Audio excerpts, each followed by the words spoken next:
So here we are on the Ben Shapiro Show Sunday Special with Glenn Beck, and we're going to get into his new book, Addicted to Outrage, in just 1 second. But first, let's talk about your data security. Whether you're in a cafe or a hotel, we often rely on public Wi-Fi to use the internet on the go. But something as simple as paying your bills online from a Starbucks could leave your data exposed. A hacker can easily intercept your information, steal passwords, credit cards, personal details. It's not just hackers. Government agencies like the NSA monitor the entire internet, maybe scooping up your activity. So what can you do to defend yourself? The software I use to protect my online activity from spies and data thieves is called ExpressVPN. ExpressVPN has easy-to-use apps that run seamlessly in the background of my computer, phone, and tablet. ExpressVPN secures and anonymizes my internet browsing by encrypting my data, hiding my public IP address. Using ExpressVPN, I can safely surf on public Wi-Fi without being snooped on or having my personal data stolen. For best protection, I recommend using ExpressVPN every time you go online. ExpressVPN costs less than $7 a month, comes with a 30-day money-back guarantee. To take back your internet privacy today and find out how you can get 3 months for free, go to expressvpn.com/Ben. That's expressvpn.com/Ben for 3 months free with a 1-year package. Get ExpressVPN, secure your internet now. Again, that's expressvpn.com/Ben to learn more. Glenn Beck. How are you? Thanks for stopping by, dude. I appreciate it. Very good, you bet. Well, he has a brand new book out, does Glenn Beck, Addicted to Outrage, sure to be a New York Times bestseller like all of his other books are. This one is really, you can tell, a labor of love. First of all, it's longer than a lot of your other books. Yeah. And second of all, it really covers an enormous amount of ground. What prompted you to write this book in the first place? The last 4 years, probably. I mean, Ben, we've talked about this before. I kind of went into a depression of, my job is to make sense of the world. And my job is to point to the exits. They're here, here, and here. And I couldn't point to the exits anymore. I didn't understand the world we were living in anymore. And people would ask, okay, what do we do? What do we do? I got to a point to when, there's 120 different genders. I don't know, because I don't know where this is even coming from. And so, 4 years ago, I'm thinking, okay, I just don't want to do this anymore, because I don't have an answer. Started doing my homework, started doing some research, started thinking differently, and really started to bone up on postmodernism and what's really happening. Where's this coming from? Once you find that and you see what the goal is of just straight up deconstruction, I can't think of a positive thing of postmodernism, not one. It's all about taking apart the Western way of life and anything that came out of the Enlightenment. It's really, hey, everybody, let's go back to the Dark Ages. Literally. Would you agree? I think there's some truth to that. Yeah. So I can't think of a positive in that. How do you sell that positively?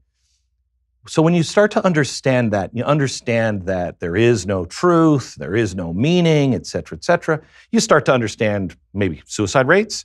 You start to understand why people are arguing back and forth, why people feel betrayed, why people feel like you're a hypocrite. Wait, you were just saying this yesterday? It's all postmodernism. Once you know that, now what? And so I've spent the last couple of years, and a solid year writing that. In fact, it's the second time I wrote that book.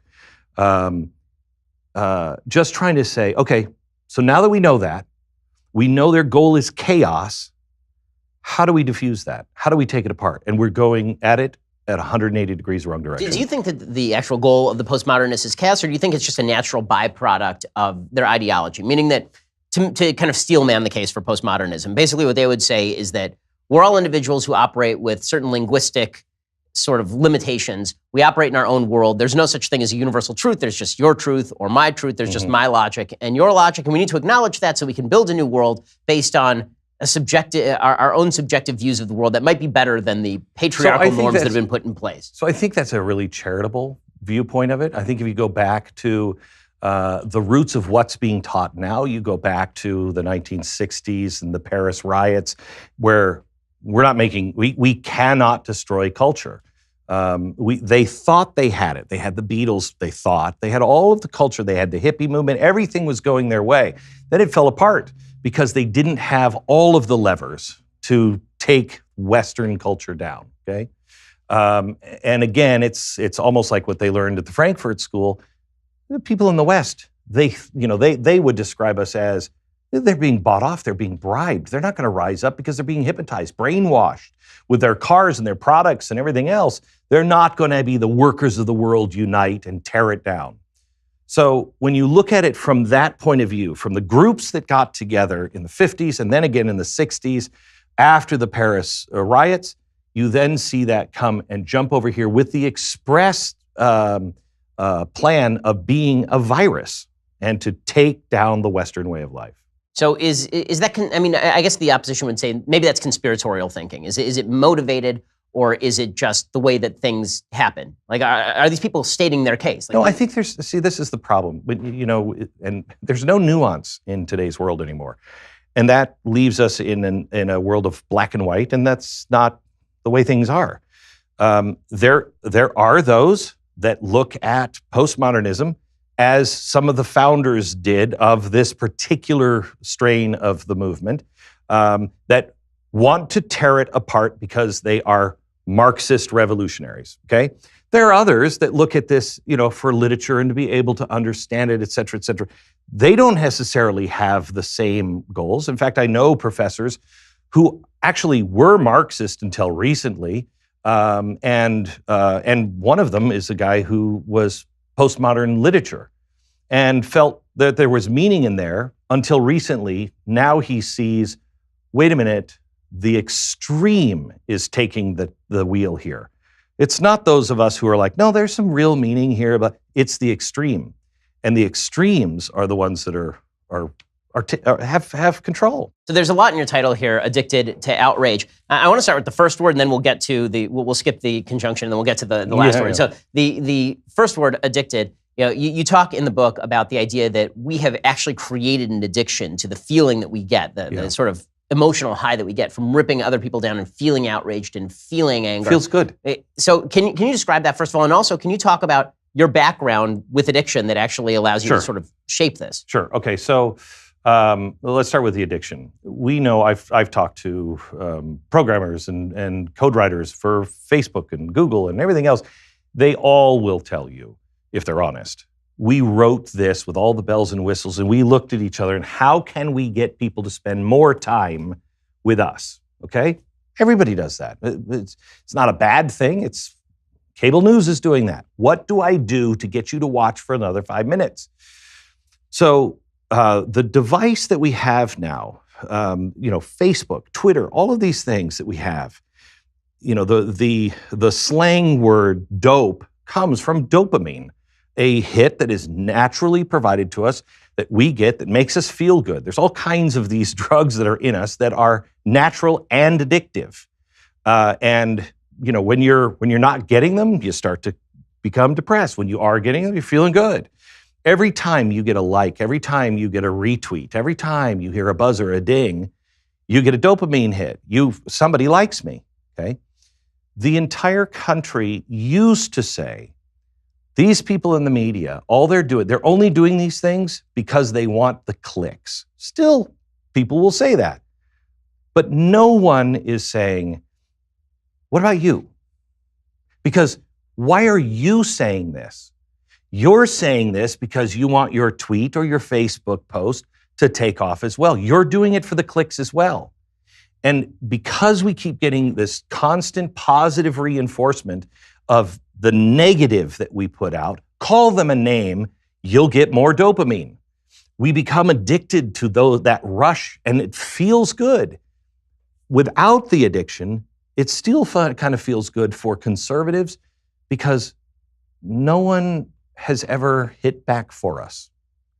And when you have been beaten and beaten and beaten for so long, and you think that the Western world is under attack and everything that you hold dear, and it's going to go away, you look for somebody. If you've tried it all, play all the fairways, you look for somebody who's going to come in and just go, I'm going to take you by the scruff of the neck and I'm going to take you out back and beat the snot out of you.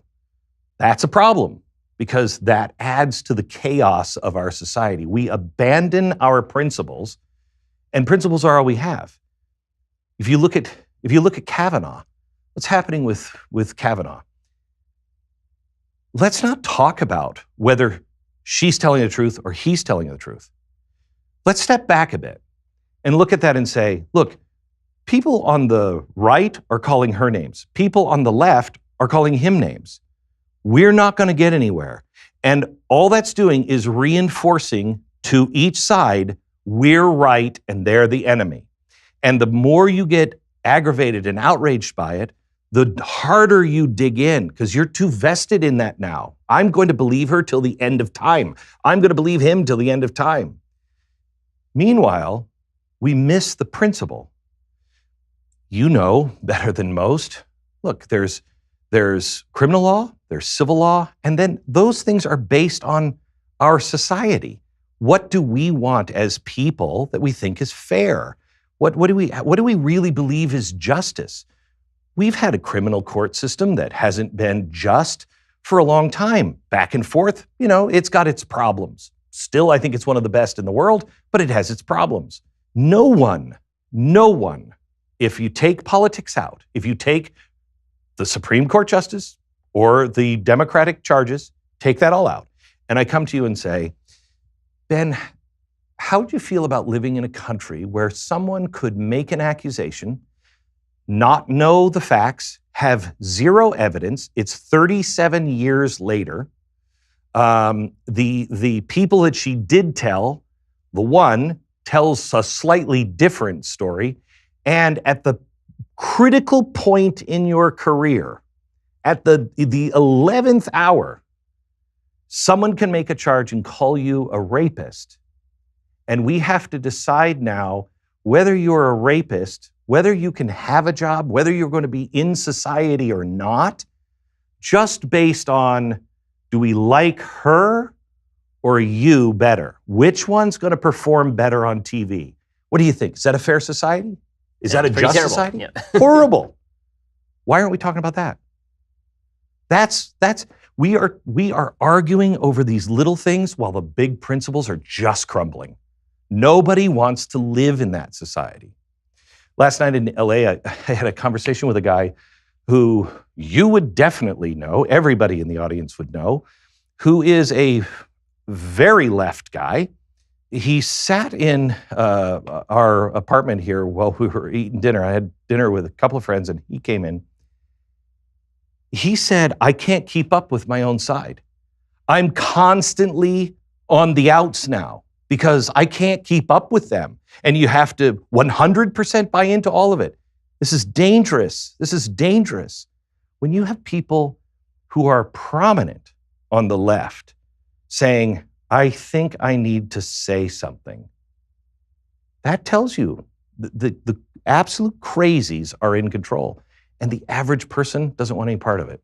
So as I was asking before, so your own addiction and your background in the past, some people may not have heard that story. And I think it does lend some color to you're talking about, the dopamine hits and the addiction that we're all experiencing. So, my mom died when I was really young and just kind of took my life and turned it around. And I had been working in radio when I was 13. And so I had this really bad toxic mixture of kind of being like you, but you conquered this apparently. I became a monster because everybody was like, oh my gosh, look how great he's going to be. Imagine when he's 30. You heard all that. I bought it and I became a monster. And I hated myself.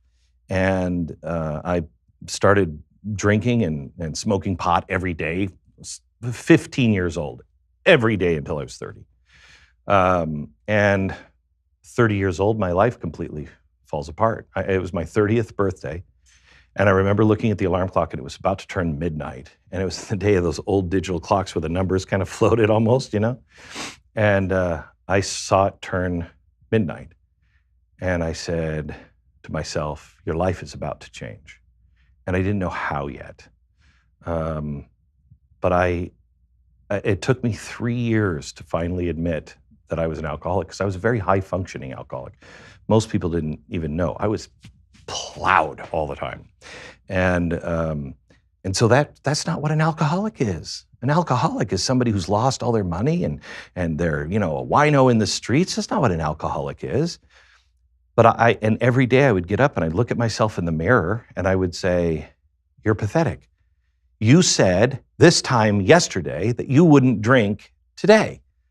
And what did you do? I know. I go, not today. sometime in the day, I found a very reasonable excuse to start drinking and doing drugs. So I did. Next day, say the same thing in the mirror. It got so bad that I couldn't look at myself in the mirror anymore. Every time I would go into the bathroom, any place, if there was a mirror, I either didn't use the sink or I opened the mirror so I couldn't see myself. My daughter came down. My 2 daughters had breakfast with me, and I was having blackouts. And, it's not, in the movies, they make that funny and charming. Oh, did we do that? No, it's not funny and charming. Your body is on autopilot and shut everything else down or it's going to die. You know what I mean? And so I was having blackouts, which will freak you out. And my kids came down for breakfast one morning, and they were sitting there, and they said, Dad, tell us the story of Inky, Blinky, and Stinky again. And that was a story of 3 little mice that go to the island of cheese that I just made up every night. And I realized not only could I not remember the story, I don't remember even putting them to bed. I don't remember being with them at all. And I sat there in such shame. And I thought, what are you doing? And I lied to my kids and I said, I remember the story, but do you remember the story? And as I fought back the tears over breakfast as they were telling me the story, all I'm thinking is, you got to stop. And so I went to AA, and I was in the basement of this church in Connecticut. I lived in a nice neighborhood, and none of the people looked like alcoholics. They're all successful looking. There was this old lady that was sitting right in front of me. She had a sweater set and pearls. You know who Selma Diamond is? No. Okay, she was a great comedy writer in television years ago and early radio. But she was hysterical. And you remember Night Court? Yes. Okay, she was the bailiff. Okay. Remember the woman that talked like this? That woman sounded like Selma Diamond, okay? And she's this beautiful old woman in a sweater set and pearls. And I stand up and I said, hi, my name is Glenn. And I don't know if I'm an alcoholic. And everybody kind of laughed. And somebody said, why do you feel that way? I mean, you're here. Pretty good indication. And I said, well, because you don't look like alcoholics. Without even turning around, she said, oh, honey, we are all drunks in this room. That one comment gave me permission that you can still be out of control in your life and not be in the gutter. And I don't know why that was so hard for me. But I think in a way, it's the same thing we're having here. We know our lives, everything in our country is out of control. Every day we look and we say, I'm going to get off Facebook. I'm going to get off Twitter. It's just too ugly. I don't want to. We're doing it. What's the difference? We are addicted. The companies are designing it for us to be addicted. We want that, in our life. We all know this isn't good. The only difference here is I can't think of a good reason to drink. We're excusing it because we're standing up for our country. And no one wants to surrender in the most important fight, maybe in the history of all mankind. So how do we fight and fight the addiction at the same time? Okay, we're going to talk a little bit about that, and I want to get to the other half of the title about outrage. But first, let's talk about getting life insurance. So September is National Life Insurance Awareness Month. If you listen to this show, then you've heard me talk about how important life insurance is. Because here's the thing, you're going to plot. All of you, 100% of you will die. Sorry to break it to you. I know it's a real downer, but that means that you should probably be prepared for that eventuality by making sure that your family is not left without anything. Here's the thing, 40% of Americans still don't have life insurance. So if anything were to happen to you, your family could be left in a really difficult financial situation. These days, there's not really an excuse for not having it. Life insurance rates are at a 20-year low. It's easier than ever to buy it, especially if you use Policy Genius. Policy Genius is the easy way to get life insurance online in just 2 minutes. You can compare quotes from the top insurers to find the best policy for you. And when you compare quotes, you save money. It's that simple. Policy Genius has helped over 4 million people shop for insurance. They've placed over $20 billion in coverage. And they don't just do life insurance. They also do disability insurance, renter's insurance, health insurance. If you care about it, they've got insurance for you. So if you're looking for a good reason to buy life insurance, there are at least 3. It's National Life Insurance Awareness Month. Rates are at a 20-year low. And Policy Genius makes it easy to get the right policy for you. Just go to policygenius.com, get quotes. apply in minutes. You can do the whole thing right now on your phone. Policy Genius is the easy way to compare and buy life insurance. Okay, Glenn, so I totally agree about the addiction. I myself am a social media addict. I'm particularly a Twitter addict. It is very, like, legitimately over the weekend, I thought, I'm going to remove Twitter from my phone. I'm just going to take it off my phone because I go on my computer far less frequently than I have my phone on me, and it's a weekend, and I'm walking around with my kids, and I'm still checking the news, just trying to check Twitter. And my wife said, why don't you just delete it off your phone? I did, and then 5 hours later, I put it back on the phone because obviously you got to know what's going on in the news. It's very, very difficult, especially if you run a news website. So that's my excuse, is that I run a news website. But I totally agree. We are all addicted to social media, addicted to being in the moment. And what that means, I used to think that it was the most informed people in America who were going to save the country. And I've started to think maybe it's the least informed people in America who are going to save the country, because those of us who are the most informed are busy smacking each other across the head on a routine basis. But that brings us to the second half of the title, outrage. So when we talk about how outraged we are at each other, some outrage obviously is legit, some outrage is not. How do you distinguish which outrage is legitimate and which outrage is just us being outraged? There's a couple of things. First of all, let's go back to Kavanaugh. Do you really think that the Democrats believe the woman who was saying this about Kavanaugh? Because if you did, why'd you hold on to it for weeks? Why'd you do it at the 11th hour? Why didn't you insist the FBI was involved right away? If it was about her, not the process, you would have handled it differently. There are so many things that people are absolutely outraged about. The one I quote in the book is the border. Ben, you know me. I was at the border when Obama was putting those people into the cages, taking the children. My thing was, they're not only taking away from their families, they're separating the children. So a group of children come, they're brothers and sisters. Well, you're 10, you're 7, you go in that cage and you're in this building. Oh my gosh, can you imagine being a 7-year-old girl and separated from your brother in another country? How horrible. The Homeland Security, the Border Patrol agents were coming to me and saying, can you get the press to even listen to this? I'm telling you, this is horrible. No, I can't get the press. I can't get the press. I tried. I called everybody in the press. No one cared. Your own side killed you for it. And my own side killed me for it, but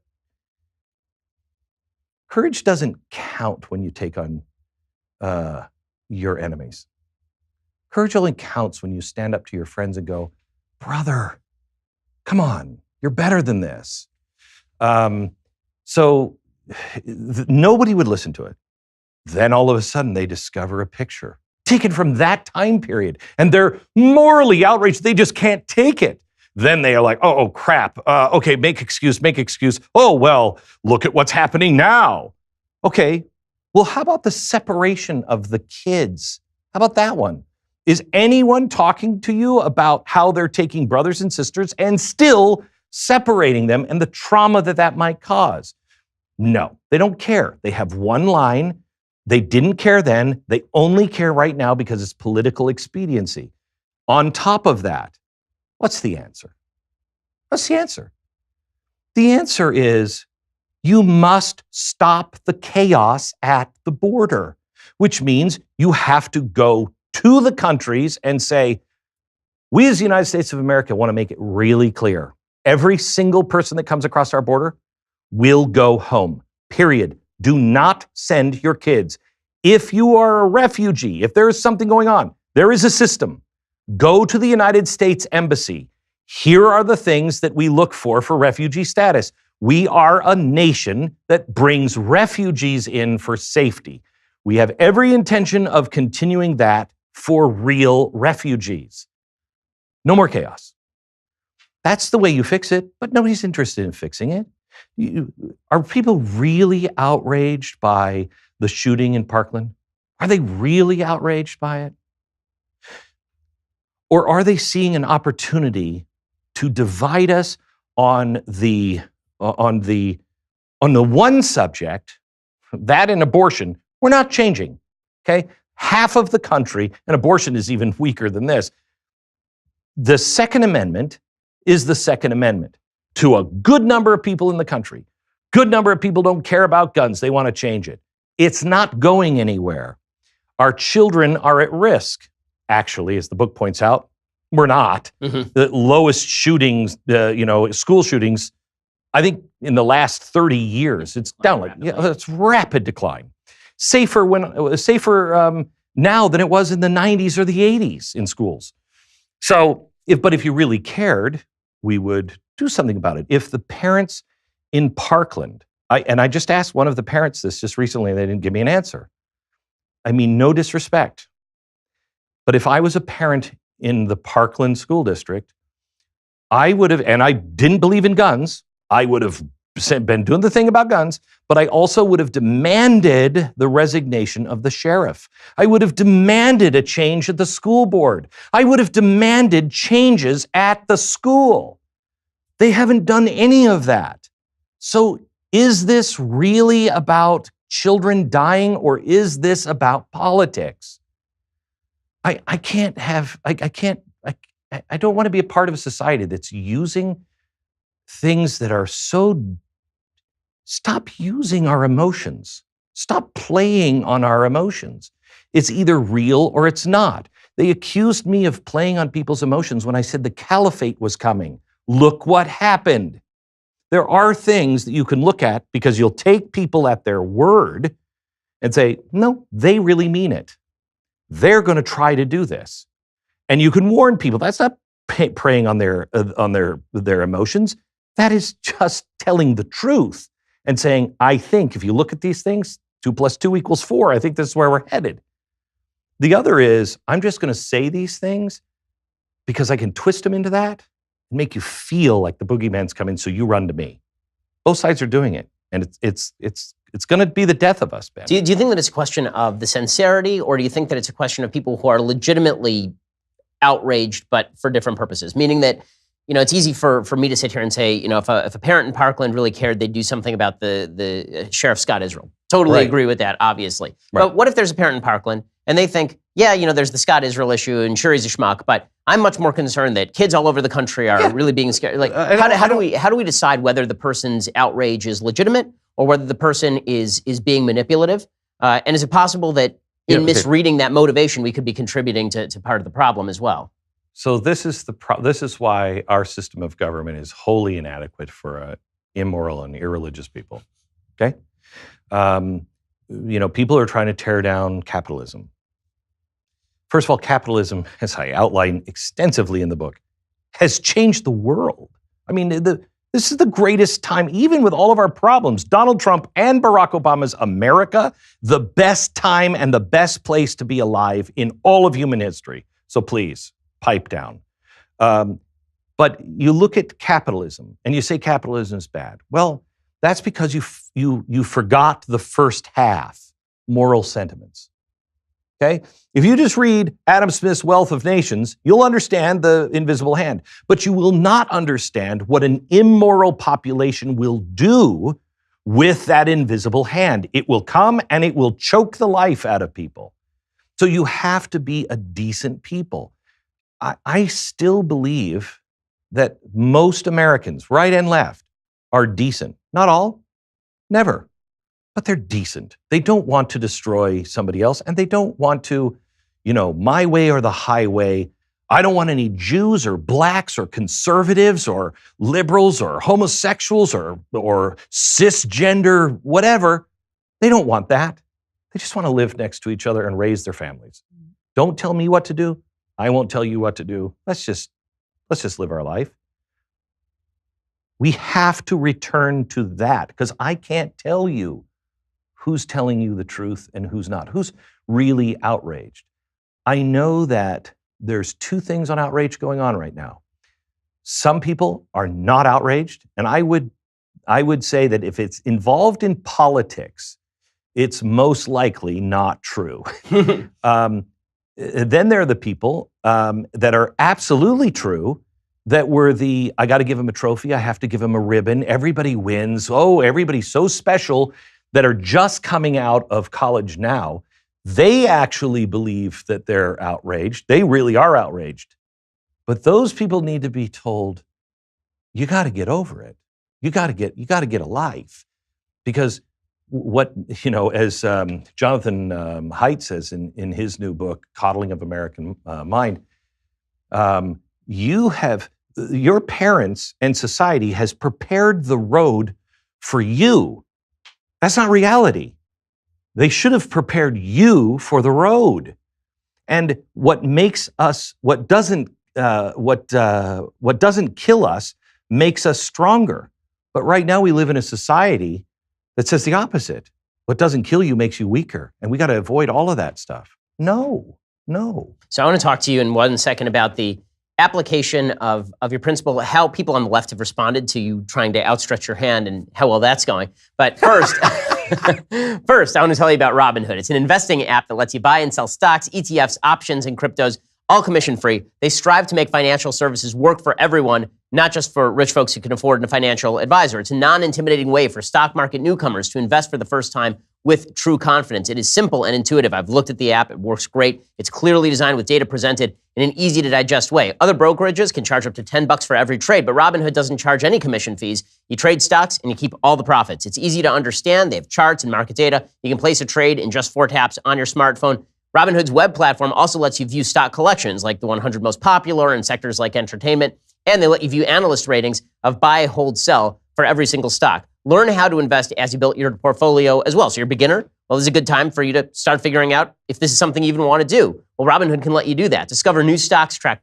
favorite companies with personalized news feeds, customized notifications for price movements. I mean, it feels complex when I talk about it. It is not when you actually look at it. That's how well designed this app is. Robinhood is giving listeners a free stock like Apple, Ford, or Sprint to help you build your portfolio. Sign up right now at ben.robinhood.com. That's ben.robinhood.com. Once more, ben.robinhood.com. Okay, Glenn, so I'm sure the number one question you're going to get asked about this book is, here you're saying that we are addicted to outrage, but you're Glenn Beck, right? Like that's. I'm sure this is the question that you're going to get most frequently, particularly from folks on the left. Aren't you that guy who was doing chalkboards on Fox?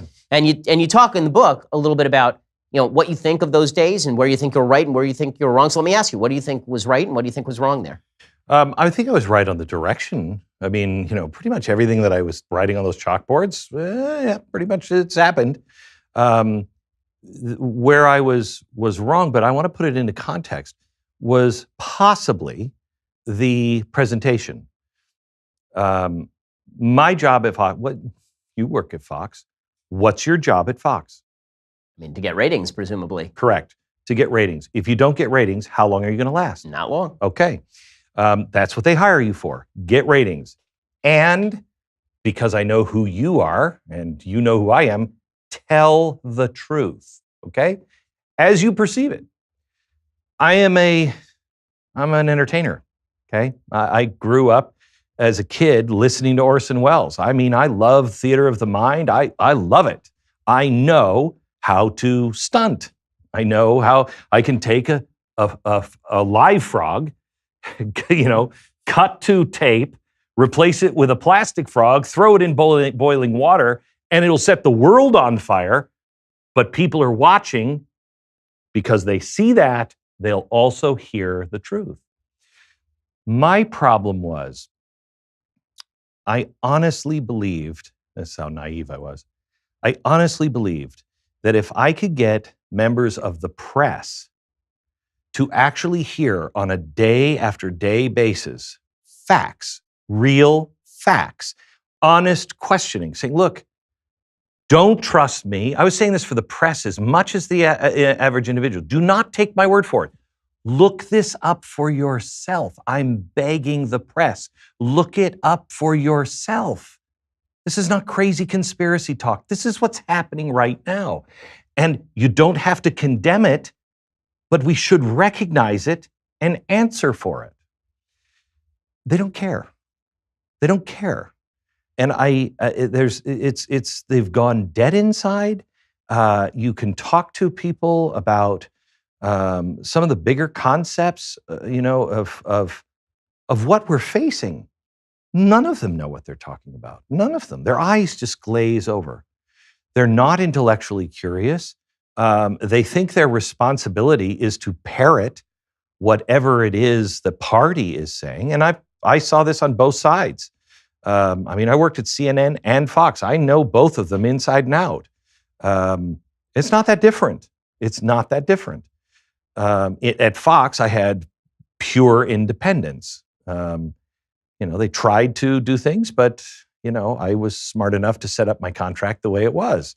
But it's all about parties. It's all about parties. And when I left there, you can't be. I went from the third or fourth most admired man in the world. Think of that. I mean, I remember when I saw that. AP does that survey every year. I was between Nelson Mandela, and I think I was actually not between them. It was Nelson Mandela, me and the Pope tied for third or fourth place. Me and the Pope, okay?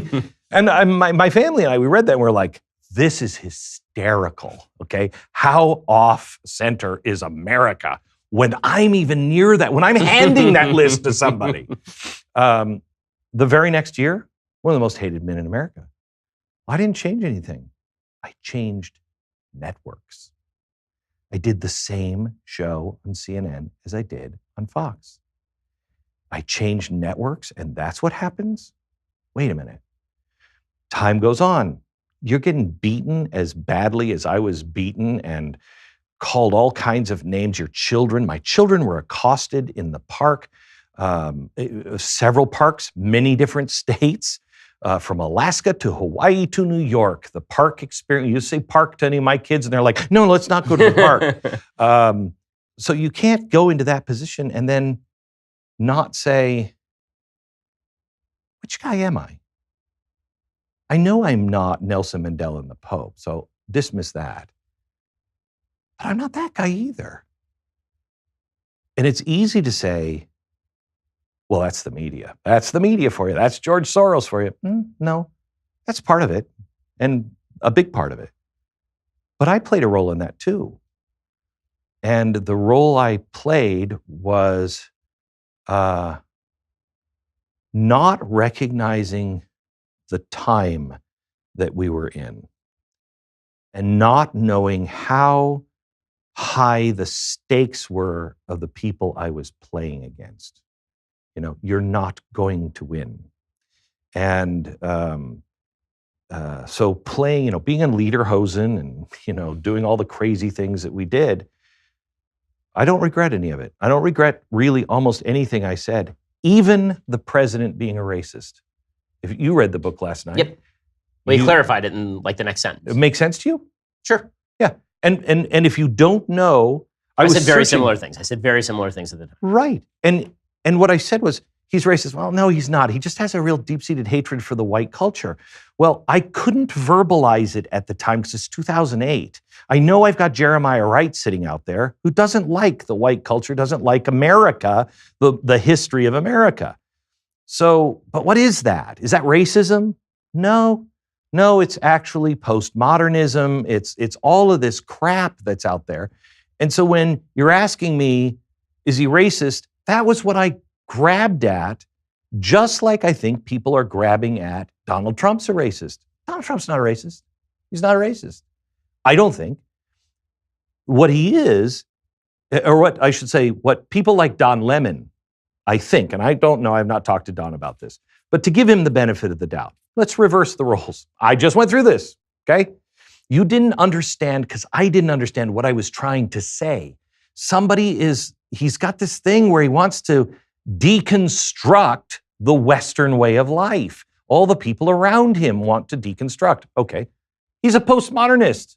He's not racist, postmodernist, okay? What Don fails to see, and really kind of what I failed to see during the last election, was people feel, when you're in, where is it, Norway, I think, or Sweden, you can't fly the Swedish flag anymore. If you fly the Swedish flag, I think it's Sweden, you will be called a racist because you have to fly the EU flag. Well, no. When I went to Sweden a couple of years ago, I'm talking to somebody and they said, well, it's nothing special. I said, this isn't special? Have you been to Copenhagen? You've been to Sweden before? No. Okay, go. There's like gingerbread houses. It's the greatest architecture. It's completely unique, completely different. It is really cool. And I sat there, I was on the street with somebody. I said, You don't see how unique this is? Don't be ashamed of your culture or your history. This is great. And you can't find it anywhere else. It doesn't mean it's better than anything else. It just means it is different. Be proud of your culture. You can't do that. Well, people want that. They're proud of where we came from, what we struggled through. We should be ashamed of the appropriate things in our history that we're ashamed of. But you can't just erase all of that. So when people are saying, hey, my culture matters, what people on the left hear is racist. You're trying to erase my past and my heritage. Oh, you like slavery? No, that's not what I'm saying. But that's what people on the left associate. So when Don Lemon says, well, he likes racists, because look at the language he's using. The culture is being erased. Our heritage is important. Yes, it is. But it means different things to different people. So back away from the cliff, and let's try to understand each other's language, and then we can condemn each other.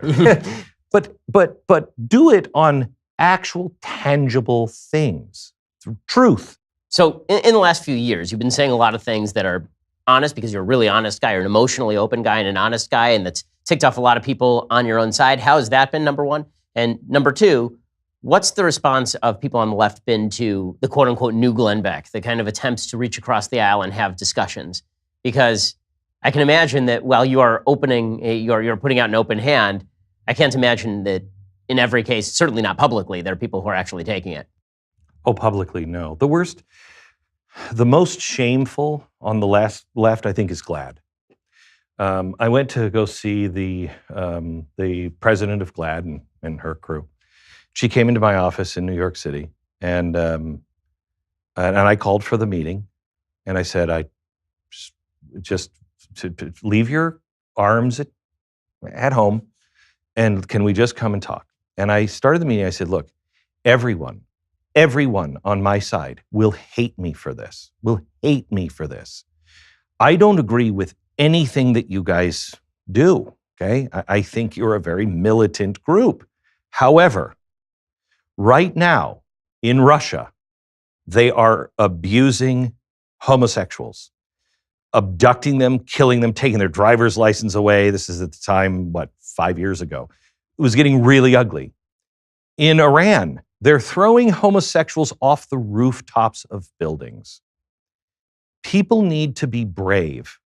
And people need to say, look, Ben, in our case, it's not that wide, but I need Penn Jillette to be able to stand next to the Pope and have both of them say, look, there's a lot of huge things we disagree with, but there's a couple of principles that we do. And for GLAAD and Glenn Beck to stand next to each other and saying, killing homosexuals is wrong. We've just taken a big chip off the table of both sides, okay? We've lowered the temperature and we can talk.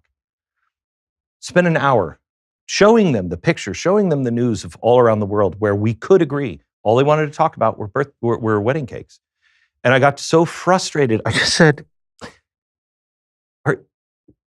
do you care about wedding cakes or saving the lives of people? They cared about wedding cakes.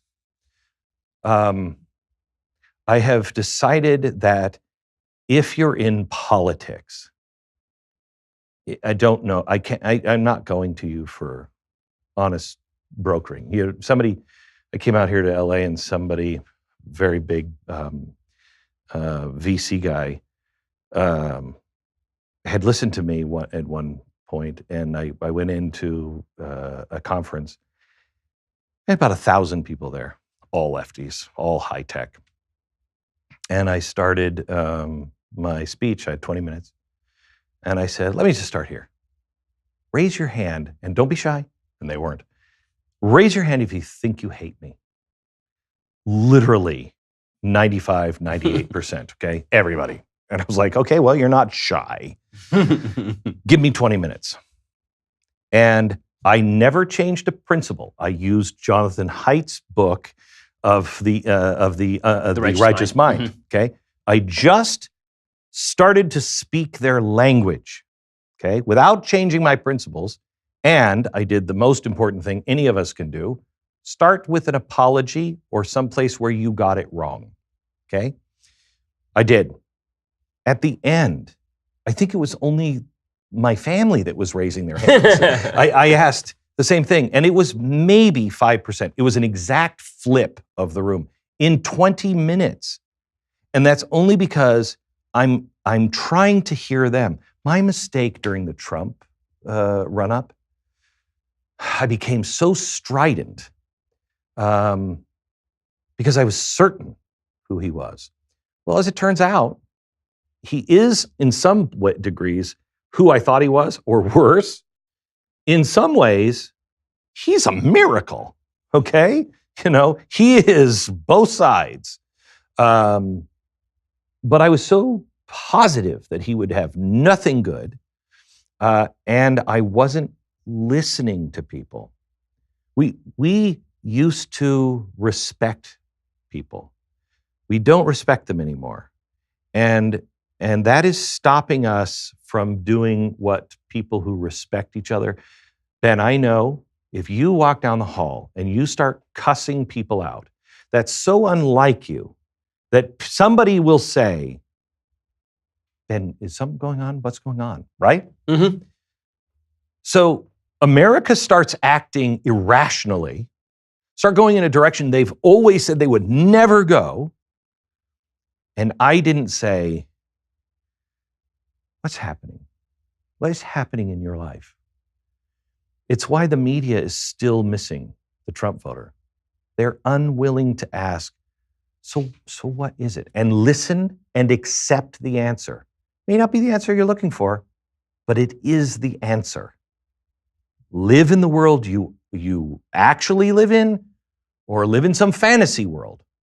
But I choose to live in the world that's actually existing. Listen to people.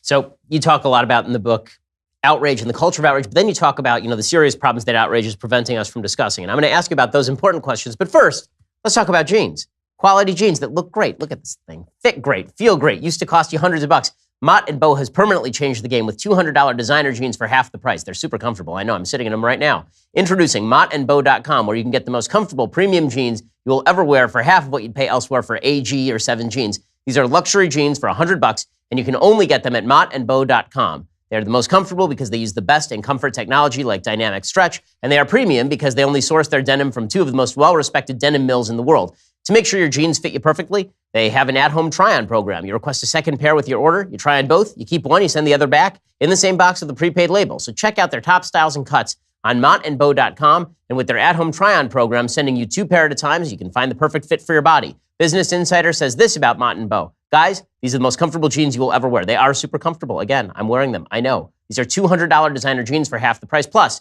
they have a September savings event, which means you will save 20% on everything at mottandbow.com/Ben. That's mottandbow.com/Ben for 20% off everything. This is their best deal anywhere, but it is only available this month. Save 20% during Mott & Bow's September savings event at mottandbow.com/Ben. Okay, so Glenn, you talk in the book a lot. I have to tell you, I understand why Steven Crowder didn't wear pants.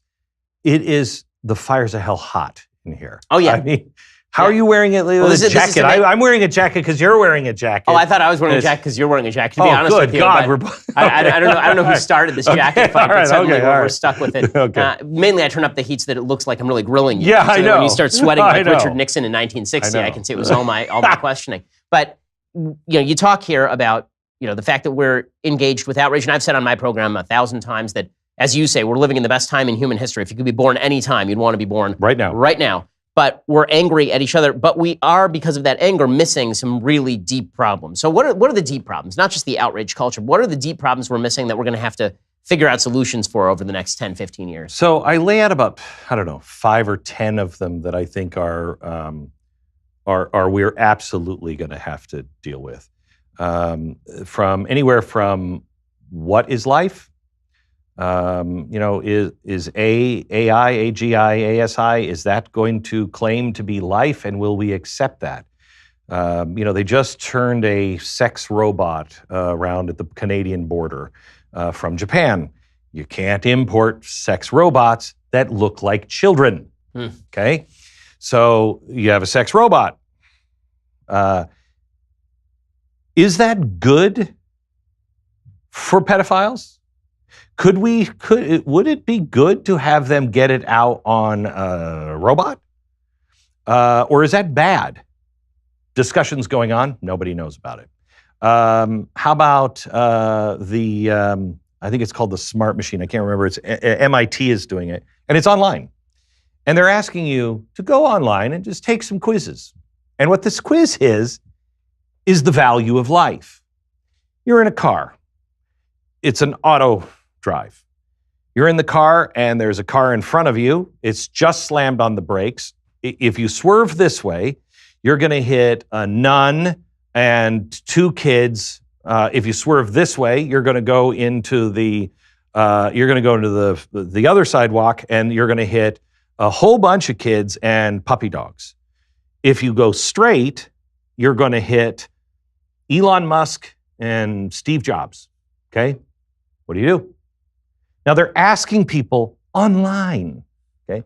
Then the rest of the brilliant elites are programming based a little bit of what's online and the debate that's going on right now that we're not a part of. Here's the problem. The computer in the car will know who's in the car in front of you. But as it says in this survey, it can know who they are, what they do, what they contribute to society, how many, if any, they employ, how many benefits they're getting from the government, how their health is.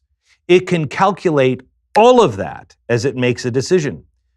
Well, now there is no random strike. Now we are saying who's worth something and who's not. Bain Capital came out a few months ago, said by 2030, we will have 30% unemployment. That is the Great Depression. Here's the thing. It's permanent unemployment. There is no going back. We have a society right now that is saying, hey, look at the job numbers. Look how low, huh? Unemployment's low, historic lows. Well, you have Silicon Valley right now working on devices and algorithms and machines that are their goal is 100% unemployment. So what gives your life meaning? What does that mean when that transition starts to hit? What do you do with the people who the truck drivers are going to be the first? Uber drivers, cab drivers, truck drivers, they're the first.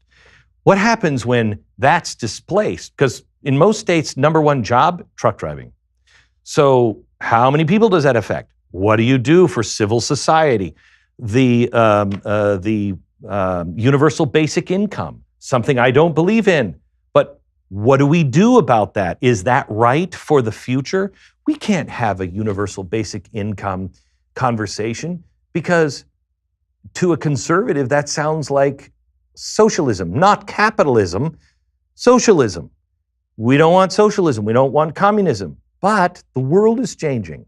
So how do we bring our guard down, bring their guard down, and actually talk about it without bringing politics into it and see what is right? On top of that, you have radicalized Islam. You have the mullahs in Iran who are dead set on destroying Israel. They believe in something called the 12th Imam, the Mahdi, which they say is living among us now. He's like, he's like our Jesus, if you will. Not your Jesus, but, yours. Who's coming back at the end of days. But this one can be brought back by washing the world in blood and causing chaos. The reason why I bring that up, chaos is the operative word. And I said this when I was on Fox. The word that you need to look for and then you need to be aware of is chaos. If what you're doing is causing chaos, you are going to be part of the problem. They're looking for chaos. Guy named Alexander Dugin in Russia. Only one reporter in the Washington Post is on this guy. Nobody is on this guy. He has started something called the World National Conservative Movement. This is a fascistic movement based on what he calls the fourth political theory. The symbol of his fourth political theory is the ancient symbol of chaos. He believes literally we have to go through Armageddon to be able to reset the world. Then you have the Marxists, revolutionaries here that want to reset the world, to reset the West, and then start all over again. We're being pulled by all these forces of chaos, and nobody's recognizing it. We're arguing on the smallest little things that don't matter. Wedding cakes. Shut up about wedding cakes. How about the bigger principles? We've got to get back to the bigger principles. So that's my final question for you, which is, what are those bigger principles that we have to unify around? Like, where do we unify around this? I'm going to ask you that, but that is our final question. And if you want to hear Glenn's answer, you actually have to be a Daily Wire subscriber. See, that's how we pitch you. Oh so that my you pay us money. gosh. Check that out, right? You evil capitalist, Yeah, you. look at that. To subscribe, go to dailywire.com and click subscribe. You can hear the end of our conversation there. You Otherwise, need to. That's a good one. We're going to leave you in this abysmal darkness. So it's all up to you. Glenn, what are these values that we need to center around? This is where you should cut it right after the sentence. I've spent 4 years trying to figure that one out. Here's the answer. Well, the book is Addicted to Outrage. Glenn Beck, one of the foremost thinkers in the country. Glenn, thanks so much for stopping by. I really appreciate it. Thank you. God bless.